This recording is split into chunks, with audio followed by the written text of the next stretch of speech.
Assalamualaikum warahmatullahi wabarakatuh. Saudaraku kaum muslimin dan muslimat, saudara sebangsa dan setanah air, dimanapun Anda ada dan berada. Berjumpa kembali dengan saya Abu Fikri dalam rangka kebaikan, kebenaran, dan untuk mempermudah langkah-langkah kita menuju jalan selamat, yaitu Allah dan Rasulnya. Saat ini adalah pukul 3:40. Sedikit terlambat penampilan kita hari ini karena ada beberapa hal yang harus saya buat, harus saya tulis sebagai pedoman untuk menyampaikan tausiah kita pada pagi hari ini. Saudaraku kaum muslimin dan muslimat, kita harus menyadari situasi dan kondisi dunia di akhir zaman ini, terutama mengenai masalah akidah.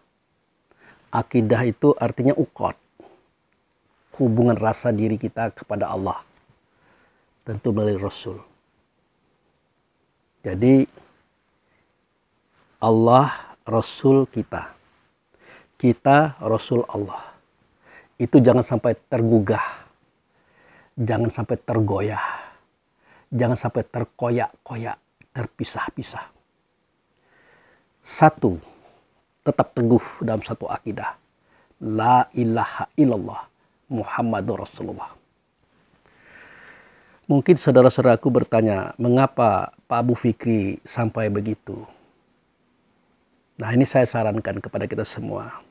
Tontonlah YouTube tentang situasi dan kondisi bagaimana orang-orang yang tidak suka kepada Allah dan Rasul serta Islam mengobok-obok, memberikan narasi-narasi, membuat film atau visual yang menjorokkan, yang menjatuhkan, bahkan menjadikan Allah dan Rasul serta Islam sebagai kisah-kisah picisan, kisah-kisah rendahan, dengan tujuan supaya umat Islam ini goyah akidah, imannya, goyah keyakinan dan kepercayaannya. Buktinya sudah terbukti, sudah terlihat. Lebih kurang 40% di daerah Arab Saudi, silakan Anda lihat YouTube-nya, itu sudah menjadi ateis, saudaraku. Bahkan di Indonesia sendiri sudah muncul beberapa orang yang beragama Islam mengatakan bahwa kitab Quran itu palsu, kitab Quran itu karangan manusia, Muhammad itu adalah pembohong.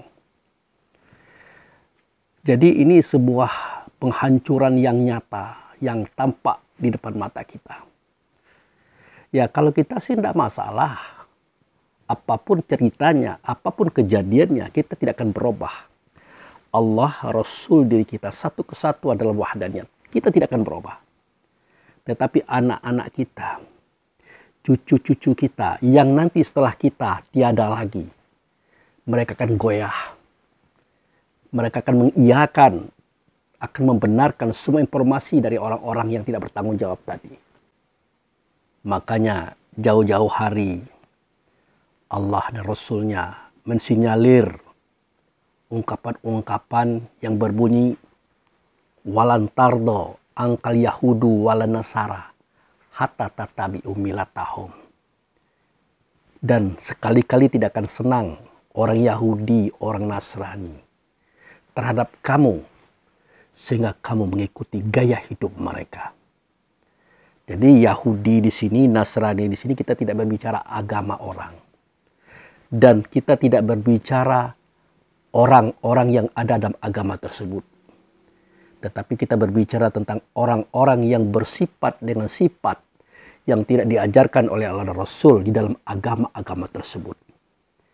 Jadi jangan kita kira di dalam Islam ini semua orang mengikuti ajaran Allah dan Rasul. Jangan kita kira begitu. Justru banyak yang menentang, banyak yang mengingkari, banyak yang menyalahi, bahkan terang-terangan menyatakan ketidakpercayaannya kepada Allah dan Rasul. Itu dalam merek Islam. Nah, termasuk juga kepada mereka yang agama lain selain Islam. Juga ada hal seperti itu. Jadi kita tidak berbicara agamanya, mereknya, orang yang beragama dengan agama itu, tetapi kita berbicara dengan orang yang bersifat Nasaro, Yahudi. Itu yang Allah Rasul maksud.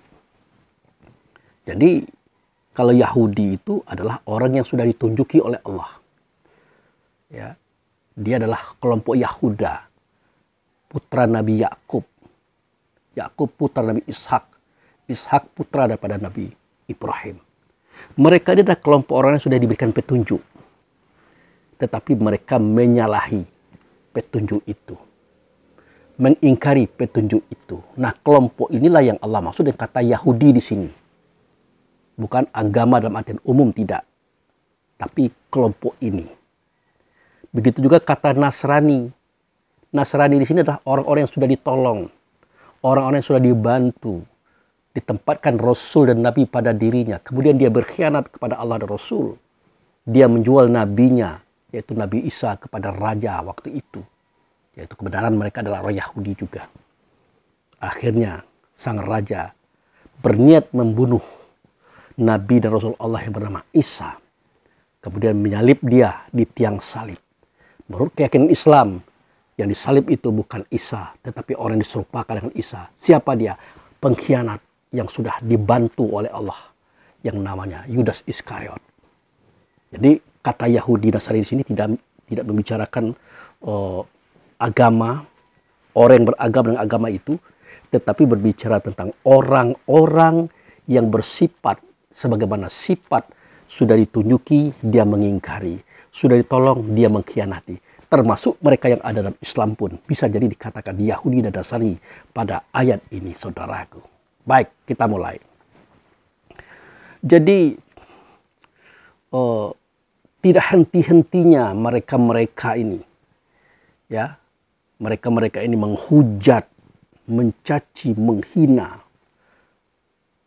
khususnya Nabi Muhammad, kitab Quran. Nah, ini perlakuan mereka. Ini akan membahayakan mereka. Kenapa membahayakan mereka? Mereka akan mendapatkan akibatnya daripada perbuatan ini. Karena mereka telah membawa orang-orang Islam yang sudah bagus, sudah baik, tiba-tiba lemah, lentur, akhirnya keluar daripada Islam. Keyakinannya, kalau badan tubuhnya masih tetap dalam Islam, tapi keyakinannya sudah kemana-mana. Sudah tidak percaya lagi kepada Allah, tidak percaya lagi kepada Rasul, tidak percaya lagi kepada kitab. Nah, kenapa saya mengatakan seperti itu? Kitab Quran itu dia katakan karangan manusia.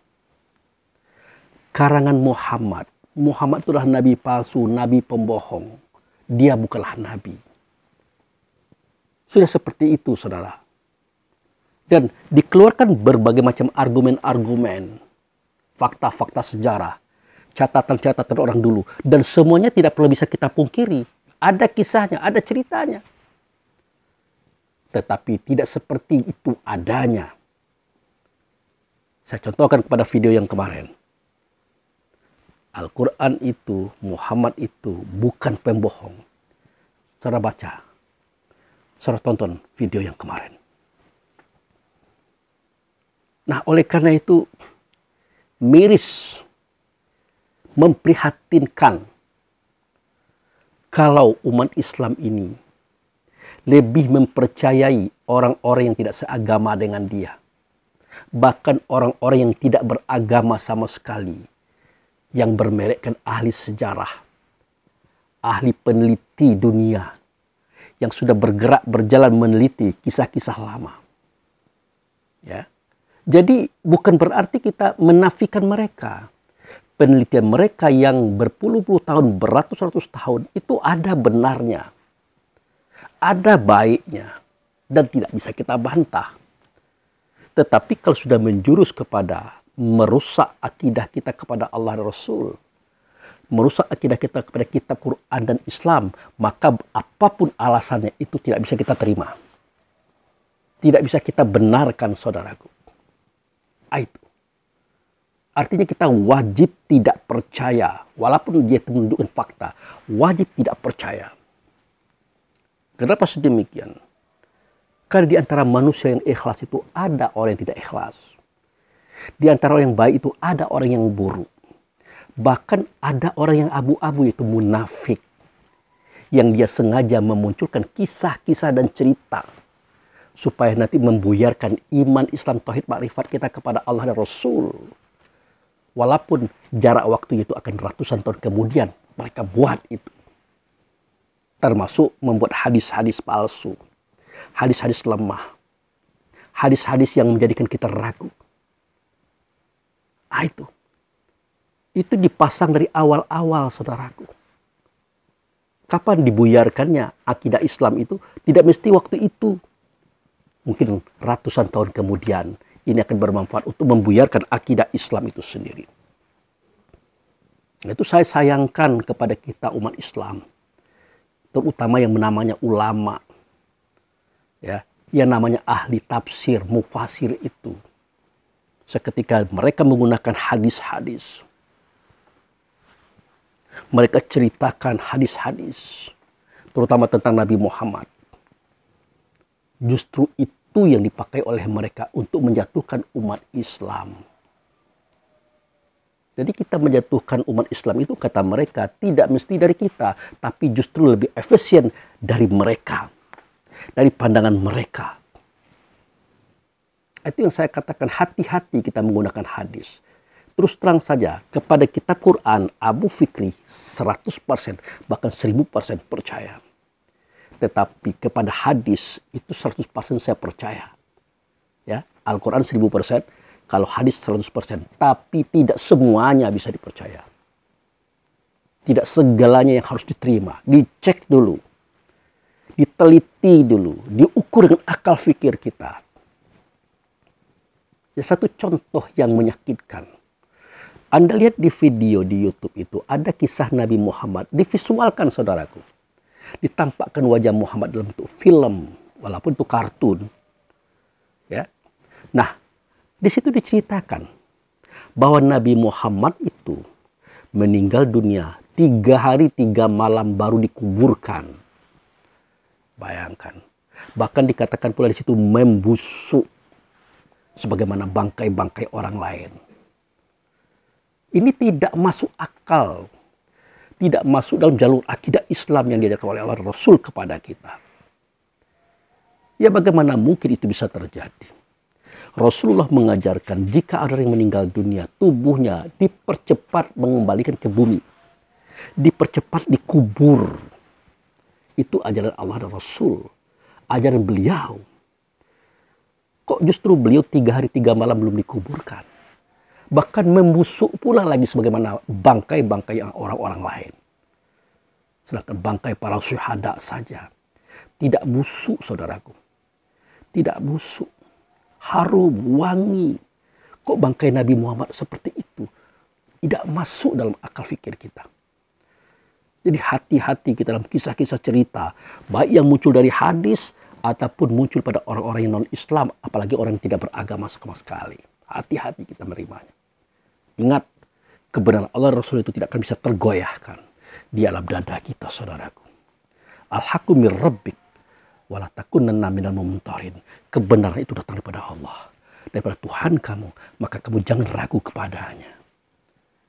Siapa itu? Ruh kita. Diri kita sebenar diri. Jangan ragu kita kepadanya.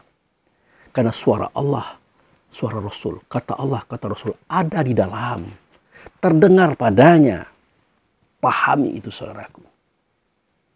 Maka dia katakan wa aminu bima azaltu fikum musaddiqul lima ma'akum wala takunu awalan kafirun bih. Berimanlah kamu kepada apa yang sudah aku turunkan, ia ada pada kamu.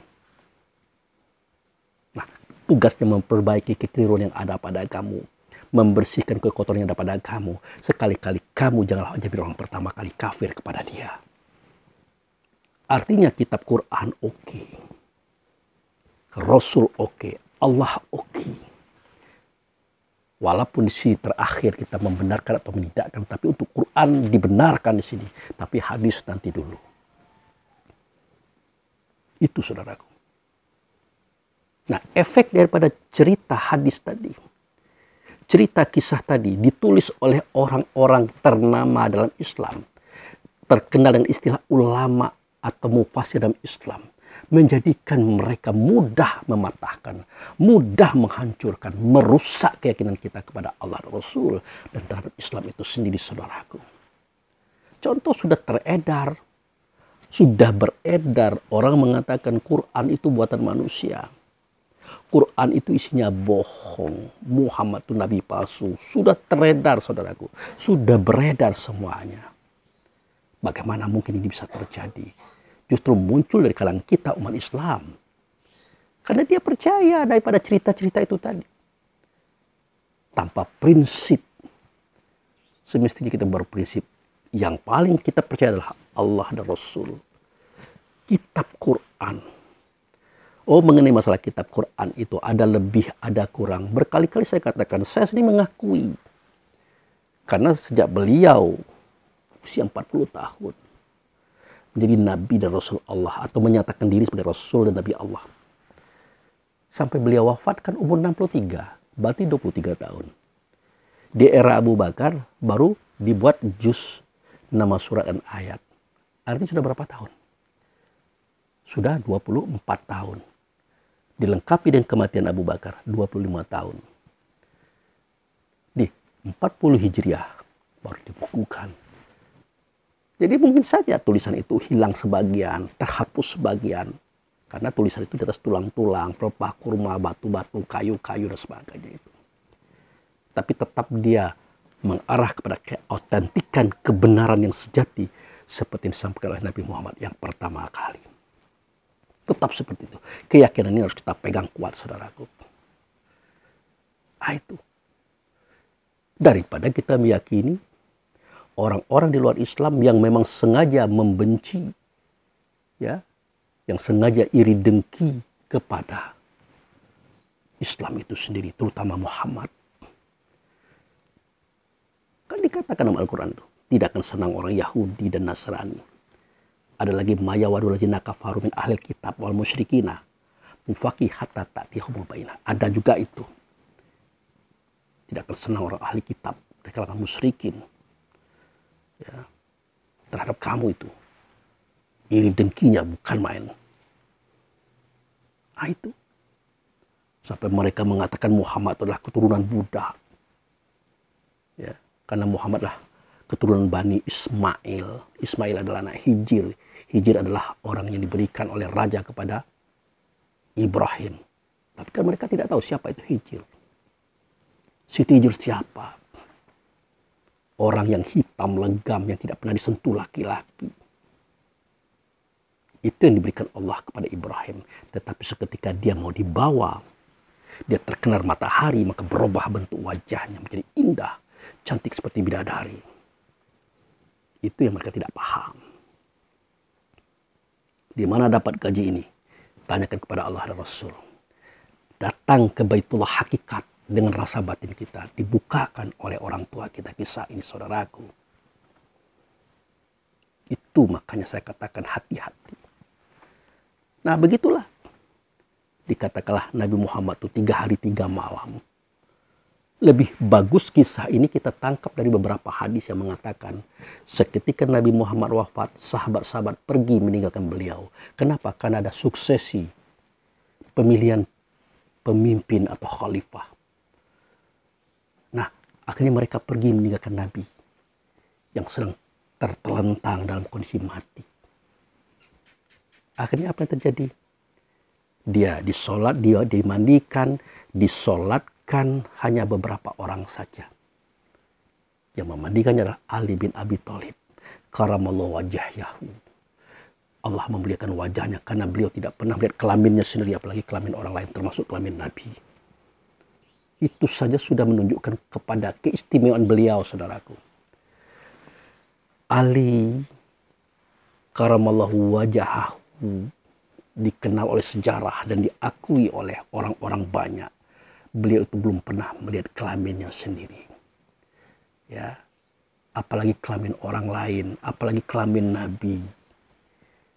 Amr bin As sewaktu perang tanding dengan dia, ya, dalam perang Siffin itu hampir kalah, hampir mati. Satu-satu cara adalah membuka pakaiannya, melorot kolornya, biar Ali berpaling, tidak melihat dia. Hanya itu penyelamat Amr bin As saat itu, saudaraku. Kisah ini menunjukkan betapa indah dan besarnya Nabi Muhammad itu. Kok tiba-tiba jadi seperti itu kisahnya dibuat oleh orang. Dan dipercaya pula oleh kita-kita. Ini menyedihkan menurut saya, saudaraku. Hati-hati.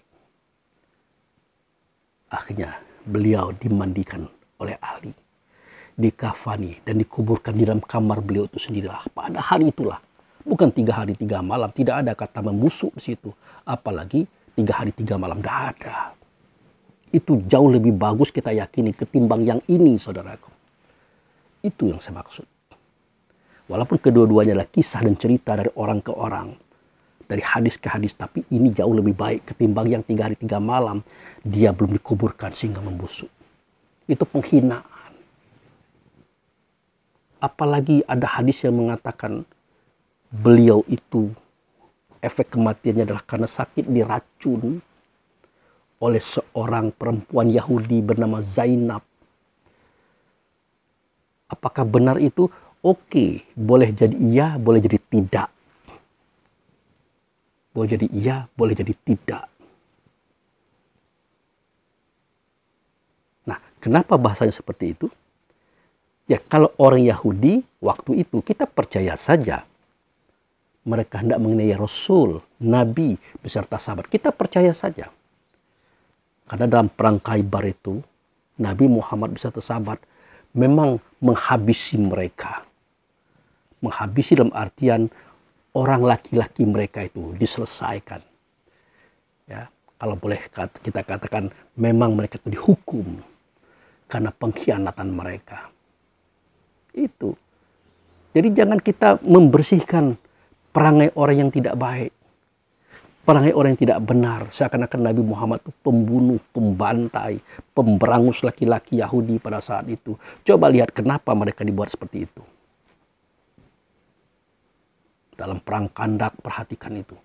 Dalam perang Khandak, Nasrani diajak oleh Nabi, Yahudi diajak oleh Nabi untuk sama-sama mempertahankan negeri Madinah dari serangan multinasional, katakanlah begitu. Kumpulan orang-orang kafir. Tapi apa kerja Yahudi? Dia berkhianat. Maaf, waktu itu yang beragama Nasrani, mereka tidak berkhianat. Tapi Yahudi, dia berkhianat. Nah itu. Ya jangankan Nabi Muhammad, Hitler saja. Sewaktu dia memimpin Jerman, dia punahkan orang Yahudi. Dia punahkan Hitler. Tapi dia sisakan sedikit. Untuk apa? Untuk membuktikan kepada dunia. Biar ada tahu siapa Yahudi ini sebenarnya. Tapi ingat, ini kita tidak bercerita tentang agama Yahudi. Tapi orang Yahudi yang bersifat tidak baik. Menurut pemahaman kita. Karena tidak baik dalam agama itu banyak. Dalam Islam ada. Dalam Nasrani ada. Dalam Yahudi ada. Dalam agama-agama pun ada. Orang yang tidak baik itu ada. Tapi banyak orang baik. Nah, kita yang bercerita adalah yang tidak baiknya itu. Nah, itu saudaraku. Nah, oleh karena itu, marilah kita semuanya mengkaji agama ini dengan tenang, dengan lemah lembut, dengan hati-hati. Terutama kita ahli tafsir, kita yang ulama. Lihat hadis-hadis itu. Berkali-kali kata-kata at-tabari, at-tabari, at-tabari diangkat oleh mereka. Karena mereka menganggap at-tabari ini mengeluarkan hadis-hadis sahih, cerita-cerita sahih. Termasuk masalah kematian, sakitnya Nabi Muhammad diracun, macam-macam itu. Jadi hati-hati. Karena cerita kisah ini bisa dibuat, bisa dikarang. Untuk 100 tahun kemudian, 1000 tahun kemudian. Kenapa? Hasil tidak perlu hari ini, boleh jadi nanti 1000 tahun kemudian, 1200 kemudian akan didapat hasilnya. Bisa jadi begitu cara berpikir mereka. Nah, inilah sejarah itu. Maka hati-hati kita, saudaraku. Nah, kemudian perlu saya sampaikan juga, kita pun tidak menyalahkan mereka-mereka di luar Islam itu menyerang, ya, perang informasi, ya, perang data. Kita pun tidak menyalahkan mereka, karena kita juga mengganggu mereka, mengusik mereka, menyerang mereka. Maka saya katakan itu tidak penting. Mempersoalkan keyakinan orang itu tidak penting. Menjelaskan persoalan itu tidak penting. Kalau dijelaskan, jelaslah ke dalam. Untuk mengingatkan kepada keluarga, kaum kerabat kita. Tapi tidak menghina orang. Dalam Al-Quran itu kan dijelaskan. Anda kan ahli baca Quran. Cek di situ. Janganlah kamu menghina Tuhan-Tuhan mereka. Nanti mereka pun akan menghina Tuhan-Tuhan kamu. Artinya dengan adanya kita menghina Tuhan mereka, sama kita dengan menghina Tuhan kita sendiri. Dengan adanya kita menghina Nabi mereka, sama dengan artinya kita menghina Nabi kita sendiri. Dan ini terbukti sekarang. Entah di mana letak bagusnya, entah di mana letak hebatnya, kita bangga mengatakan orang begini begitu. Dan itu tidak penting. Berkali-kali saya katakan itu tidak penting. Sampai kita mengatakan di balik salib itu ada jin kafir macam-macam. Kenapa? Tidak perlu, saudaraku. Yang perlu kita tumbuhkan itu adalah kedamaian, keademan, kerukunan sesama kita. Bangsa Indonesia, apapun sukunya, agamanya, keyakinannya, tidak usah diusik-usik. Nah, efek daripada itu ini yang terjadi. Akhirnya apa? Betapa banyak orang-orang sudah menjadi ateis. Islam keluar daripada Islam. Itu. Walaupun ada juga di antara mereka yang masuk Islam, ada. Tapi saya yakin mereka yang masuk ke dalam Islam bukan karena propaganda kita. Bukan. Karena kita tidak mampu menunjukkan siapapun termasuk diri kita. Mereka masuk Islam karena petunjuk daripada Allah dan Rasulnya.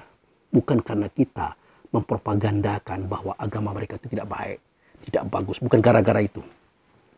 Tapi karena Allah menunjukkan mereka kepada jalan yang benar dan lurus. Nah, itu. Termasuk orang Islam yang pindah agama kepada agama mereka.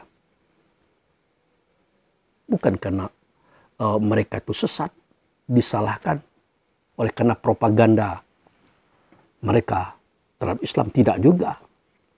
Tapi memang Allah menghendaki mereka itu begitu. Mereka tidak ditunjuki. Mereka tidak diarahkan, dibiarkan. Akhirnya mereka begitu akhirnya. Tapi kembali kepada kesejatian. Umat beragama. Dari zaman Nabi Adam sampai Nabi Isa. Hingga Nabi Muhammad. Maka pada hakikatnya tak satu pun nabi-nabi itu beragama selain agama kedamaian. Agama kerukunan, agama ketundukan. Dalam bahasa Arab itu Islam. Nah, itu. Jadi dari Nabi Adam sampai Nabi Isa, Nabi Muhammad hingga hari ini, agama yang dianut adalah agama Islam. Agama kedamaian, kerukunan, ketundukan kepada Allah dan Rasul dalam hukum apapun. Maka dikatakan inna dina indallahil Islam. Sesungguhnya pendirian ataupun agama yang benar di sisi Allah hanya Islam.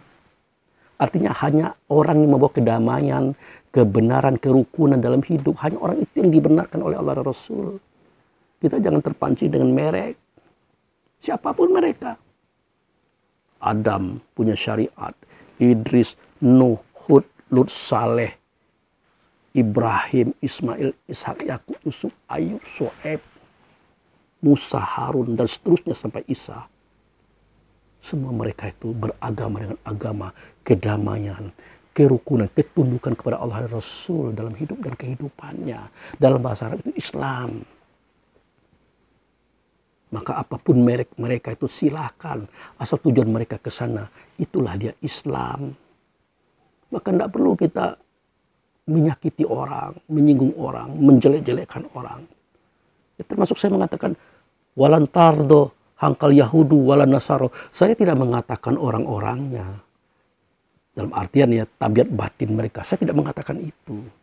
Silakan saja mereknya sama. Ya. Silakan saja orangnya sama. Tapi yang saya ceritakan adalah batin-batin mereka itu. Batin yang tidak taat kepada Allah dan Rasul. Batin tidak mengikuti ajaran kebenaran yang ada pada agamanya mereka masing-masing. Itu yang saya maksud. Dan ini bukan hanya terjadi dalam agama mereka. Juga terjadi dalam agama kita yang bermerek Islam itu. Banyak. Justru orang munafik itu adanya dalam Islam, saudaraku. Bukan di Yahudi, bukan di Nasrani, bukan di Hindu, bukan di Buddha. Kalau mereka kan sudah jelas mereknya. Munafik itu ada dalam Islam. Dia bermerek Islam. Dia berjubah, berjanggut, bertasbih, bahasanya bahasa agama. Tapi hatinya menunjukkan kebencian dia kepada Allah Rasul. Kebencian kepada saudara-saudaranya yang bergerak dalam Islam itu sendiri. Makanya itu yang terjadi hari ini, saudaraku. Kita saling hujat menghujat. Ini menghujat Habib, Habib menghujat yang ini. Macam-macam berkecamuk hari ini, saudaraku. Kenapa? Karena kita lupa tujuan. Lupa arah kehidupan. Tujuan kita tidak lain adalah menuju Allah dan Rasul. Makanya saya katakan, hari ini kita berjumpa lagi dengan Abu Fikri dan melakukan kebaikan dan kebenaran demi mempermudah langkah kita kepada jalan selamat, yaitu Allah dan Rasul. Itu tujuan kita. Caranya bagaimana? Nah, Allah dan Rasul juga menggariskan, wa ma khalaqtul jinna wal insa illa liya'budun. Aku tidak menjadikan jin dan manusia kecuali untuk mengabdi, menyembah kepada aku. Bagaimana itu menyembah? Kita katakan pula sholat. Sholat bukan menyembah. Sholat menghubungkan rasa diri kita kepada Allah dan Rasul. Supaya apa? Supaya kita diberi kekuatan agar kita bisa melakukan penyembahan. Apa itu penyembahan? Dimulai daripada 6 hal. Mentaati semua perintahnya, menjauhi semua larangannya. Pergi kalau disuruhnya, datang kalau dipanggilnya. Mencontoh perbuatannya, diam kalau ada ilmu daripada dia. Itu penyembahan. Jadi sholat itu bertujuan untuk itu, saudaraku. Untuk mudah mentaati perintahnya, menjauhi larangannya, mencontoh perbuatannya, pergi kalau disuruhnya, datang kalau dipanggilnya, diam kalau ada ilmu daripada dia. Untuk mencapai ini kita sholat itu. Nah, setelah 6 perkara itu bisa kita laksanakan dengan baik dan benar, maka barulah kita masuk pada tingkat penyembahan yang sebenarnya. Yaitu menyuarakan suara Allah, mengatakan kata Allah, menyuarakan suara Rasul, mengatakan kata Rasul, memperbuat perbuatan Allah Rasul di alam semesta. Maka tidak nyatalah Allah Rasul itu di alam ini, melainkan dia nyata di kita. Itu tujuannya, saudaraku. Itulah khalifah. Maka suara kata kita, perbuatan kita diatur oleh Allah Rasul. Supaya mencapai target itu. Ah, itu tujuan kita. Ini kita buatlah keributan, kericuhan, ya, dengan cara menghantam ini, menghantam itu. Ya, bukan hanya orang di luar agama saja, kita sesama beragama saling hantam. Ada yang mengatakan Wahabi, Salafi, NU, Syiah, macam-macam ribut kita di situ. Seakan-akan pekerjaan kita dilahirkan Tuhan-Tuhannya untuk itu. Padahal bukan. Biarkan sajalah. Siapa yang mereka hendak menjadi NU silakan, menjadi Muhammadiyah silakan, Salafi silakan, Wahabi silakan, Syiah silakan. Itulah torikat, itulah jalur-jalur Anda mencapai Allah dan Rasul, silakan. Itu. Kalau kita diganggunya, tidak usah pula kita mengganggu dia. Ya, biarkan saja. Kan itu yang diajarkan oleh Rasulullah, yang dikiaskan dalam kisah Isra wal Mi'raj. Ya, walaupun ini adalah kajian syariat, seketika beliau sudah dibedah dada, dinaikkan ke atas buraq, dikawal oleh Jibril dan Mikail, Israel dan Israfil, ya, dia berjalan, apa yang terjadi? Di sebelah kanan manggil Muhammad, beliau diam. Di kiri manggil Muhammad, beliau diam. Itu suara perempuan.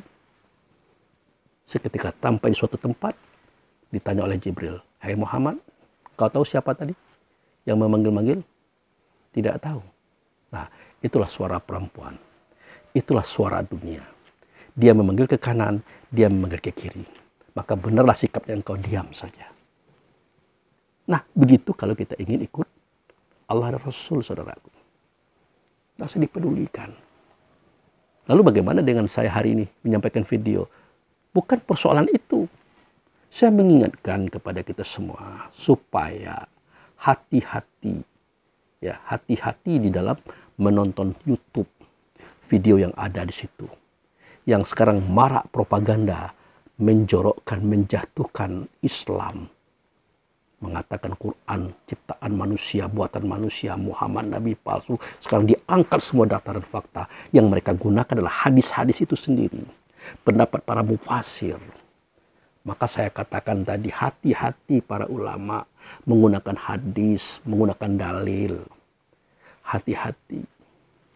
Jangan sampai nanti itu diperalat oleh mereka untuk menjatuhkan kita sendiri. Nah itu. Maka sekarang itu yang terjadi.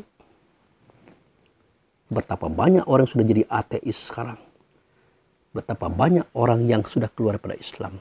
Betapa banyak orang Islam yang belum keluar dari Islam tapi akidahnya sudah mulai lemah terhadap Islam itu sendiri. Nah itu. Nah, saya mengingatkan itu, saudaraku, hati-hati. Hati-hati. Tetaplah kita menatap pada Allah dan Rasul serta rasa diri kita. Berpegang teguh dengan kajian yang sudah ditingkatkan oleh Allah. Kita di kajian syariat sudah, torikat sudah, hakikat sudah, makrifat sudah. Harapan kita etikot, sifat dan zat. Biar kita tahu kisah semuanya ini. Setelah tahu apa boleh buat, kita hanya senyum-senyum saja. Lihat-lihat saja, dengar-dengar saja, angguk-angguk saja. Tapi kita tetap berjalan. Kalau kita tidak berjalan, Allah tetap memperjalankan kita kepada kematian kita, saudaraku. Hati-hati. Makanya ini banyak catatan yang saya catat. Belum sempat saya angkat. Belum sempat. Karena waktu juga sekarang sudah pukul berapa? Hampir pukul 4:30. Sebentar lagi di masjid mengaji. Ya. Suara mengaji tidak akan mengganggu, tapi mungkin akan menjadikan saudaraku susah mendengar video ini. Karena suaranya bercampur. Tapi insya Allah nanti akan saya sampaikan apa yang saya tulis ini. Untuk apa? Untuk memperkuat keyakinan, keimanan kepada Allah dan Rasul yang ada tertuang pada kitab Quran. Karena bagaimanapun juga dalil kehidupan ini ya yang akan kita terima hanya satu saja, dalil pada Allah dan Rasul yang tertuang pada kitab Quran. Nah, itu. Nah, kitab Quran ini merangkum semua kisah-kisah lama, mulai pada suhu para nabi dan rasul. Kitab Taurat, Zabur, Injil tergabung di sini. Bukan Muhammad meniru-niru, mencomot-comot cerita-cerita lama, bukan. Nah, itu. Untuk apa Nabi Muhammad itu dulu pernah ditawarkan agar dia jangan berdakwah lagi, agar jangan mengajak orang menjadi baik, menuju Allah dan Rasul lagi. Dengan apa? Pengen jadi raja, dijadikan raja Arab. Pengen jadi orang kaya, diberi harta yang banyak. Pengen perempuan cantik, kami carikan perempuan cantik. Beliau tidak mau. Beliau tetap memilih dakwah. Walaupun matahari dipindahkan ke tangan kananku, wahai pamanku Abu Thalib, bulan di tangan kiriku, aku tidak akan berhenti berdakwah. Kononlah masalah jabatan raja, harta dan wanita. Tidak.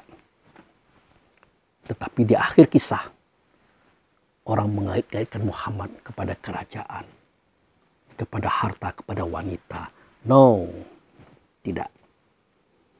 Tidak seperti itu hinanya beliau. Apalagi dikait-kaitkan dengan kematian beliau, itu efek daripada keracunan dan diracuni oleh orang Yahudi. Boleh jadi benar beliau diracuni oleh Yahudi. Boleh jadi. Karena orang Yahudi pada saat itu memang jahat kepada Islam. Pengkhianat perjuangan Islam. Karena mereka sudah dilindungi oleh Islam dalam kehidupan bermasyarakat. Terhukum mereka wajar-wajar saja. Dimanapun, jangankan Yahudi, orang Islam pun kalau salah dihukum. Apalagi orang Yahudi. Itu. Nah kemudian ada dendam di antara mereka kepada Rasulullah dan sahabat. Wajar-wajar saja. Tetapi Muhammad akan kena racun. No, tidak. Makanya dalam hadis itu ada sedikit kebenaran yang bisa dipegang.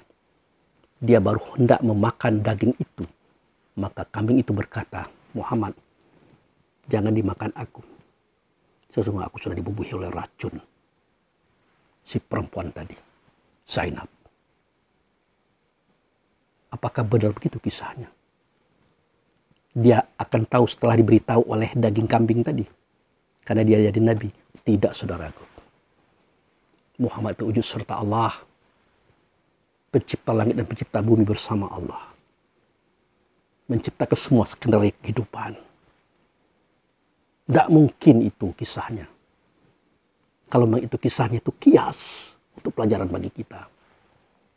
Maka dikatakan pula dia adalah mati karena racun. Tidak masuk akal. Tidak terkena akidah kita. Pak Abu Fikri, kok tadi mengatakan Muhammad itu pencipta langit dan bumi bersama Allah? Iyalah. Tapi ingat, kita tidak membahas itu hari ini. Karena sudah saya katakan, Muhammad itu namanya banyak. Ada alif, ada amim, ada alif lamim. Ada Ahmad, ya, ada Alhamdulillah, ada Alhamdulillahirabbil alamin dan seterusnya. Terakhir Muhammad. Setiap nama itu punya sejarah, punya dimensi sejarah yang kisahnya berbeda-beda. Satu di antaranya lah yang menjadikan langit dan bumi. Anda lihat pada surah Luqman, ada di situ. Al-Ankabut ada di situ. Jadi kita tidak gampang digoyang, tidak gampang diricukin. Nanti akan kita ceritakan kisah siapa Muhammad ini pada video berikutnya. Jadi tidak mungkin, saudaraku. Nah, itu akhirnya dia diracun oleh Zainab. Kemudian sempat termakan, sakit. Sampai jantungnya itu begitu, nadinya itu begitu. Benarlah kata Allah mengatakan, jika Muhammad itu berbohong atas nama Allah, maka akan kupegang tangan kanannya. Nadinya aku putuskan macam-macam. Ada ayatnya itu? Ada. Disesuaikanlah kisah ini dengan ayat tadi. Makanya ayat itu sudah benar. Tapi hadis ini tentang cerita Nabi tadi menderita jantungnya, nadinya nanti dulu. Boleh jadi adalah suatu usaha mereka untuk mencocok-cocokkan cerita. Biar kita yakin bahwa Muhammad itu Nabi palsu, saudaraku. Tidak bisa. Di sini ada informasi. Di sini ada kata dan suara. Wa aminu bima azaltu fikum. Musaddiqul lima ma'akum walatakunu awal kafirun bih. Berimanlah kamu, percayalah kamu kepada apa ianya yang sudah aku turunkan ada pada kamu. Itu adalah ruh dengan rasa diri. Suara Allah, suara Rasul. Kata Allah, kata Rasul. Tidak terdengar di mana-mana, melainkan terdengar di sini. Makanya kita disuruh beriman kepada dia. Karena dia menyuarakan suara, mengatakan kata Allah dan Rasulnya, saudaraku. Itu jauh lebih benar ketimbang kita menatap cerita ke cerita, kisah ke kisah yang dibuat oleh orang-orang yang memang tidak suka kepada Islam.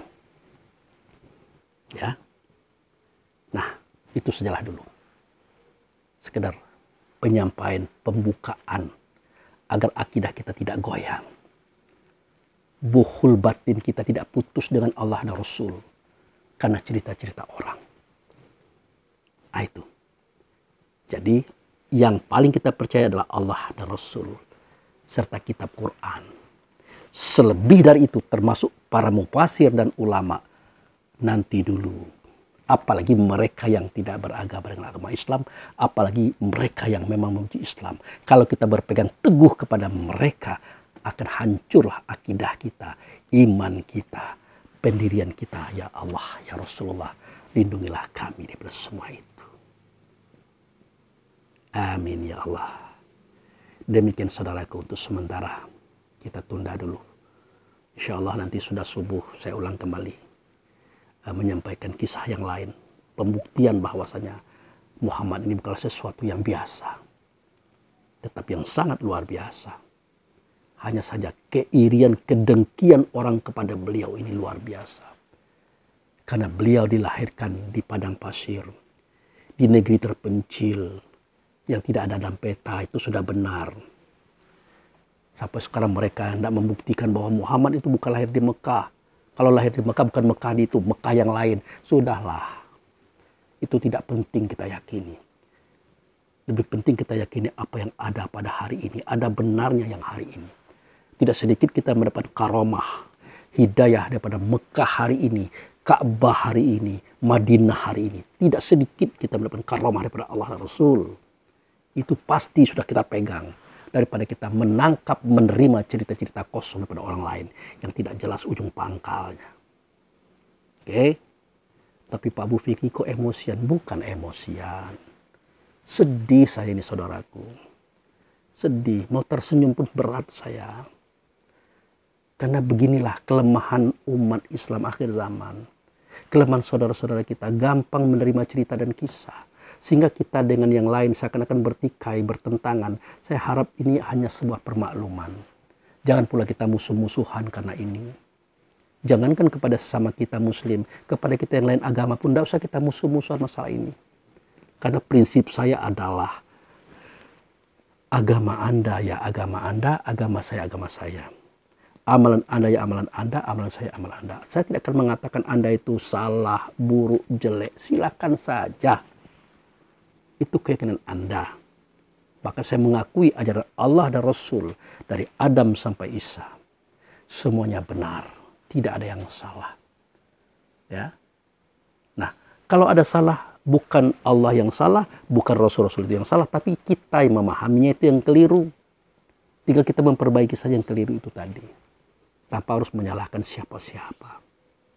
Nah itu.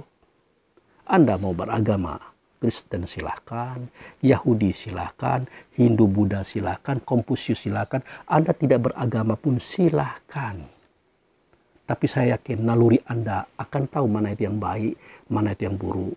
Mana yang benar, mana yang salah, mana yang patut, mana yang tidak patut. Saya yakin Anda bisa melaksanakan itu. Buktinya Anda ada yang seperti itu. Sebaliknya, Anda juga ada yang buruk. Begitu juga dalam Islam juga ada yang buruk.